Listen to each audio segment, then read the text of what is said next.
দিনাজপুরে কৃষক ভবেশচন্দ্র রায়কে পিটিয়ে হত্যার অভিযোগের ঘটনায় তদন্ত শুরু হয়েছে।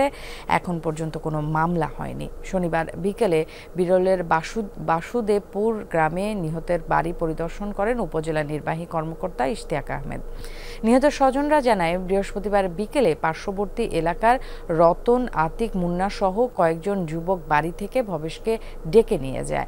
রাতে ভবেশের মোবাইল থেকে তার ছেলেকে জানানো হয় অসুস্থ হয়ে পড়েছে সে। ফুলবাড়ি হাট থেকে আনতে বলা হয় তাকে।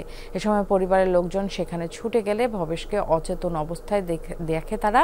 দিনাজপুর মেডিকেল কলেজ হাসপাতালে নিয়ে গেলে কর্তব্যরত চিকিৎসক ভবেশকে মৃত ঘোষণা করেন। নিহত স্বজনদের দাবি, ধারের টাকা নিয়ে দ্বন্দ্বের জেরে হত্যাকাণ্ড।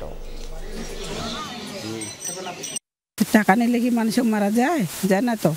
টাকা পেলে অবশ্যই এসে আবদার করবে আমি বলে, বৌদি আমি টাকাটা থাকবো না, টাকাটা মোক ব্যাগ দাও। অবশ্যই আমরা চেষ্টা করবো, মা এটা করবি না কি? আমার বাড়ি এলাকা কইমা বলে বাড়ি এলাকা তোমরা মারাও, এটা তো কখনো চাইবে না। চাইবে তাহলে এটা আমরা কিভাবে কাজটা করি? আমরা সবাই মিলে এসেছি পরিবারটিকে দেখতে যে আসলে কি অবস্থা তাদের, এবং তারা কোনো ভয়ভীতির মধ্যে আছে কি না, বা এলাকার লোকজন যারা আছে এনারাও ভয়ভীতির মধ্যে আছে কি না। ওনাদের ভয়ের কোনো কারণ নেই। ওনাদের ইনসিকিউরিটিতে থাকার ব্যাপারে মানে যেন একটুকু ইনসিকিউরিটি যেন না থাকে, ওনারা এটা যেন না ফিল করে, এই ফিলটা দেওয়ার জন্য আমার এখানে উপস্থিত।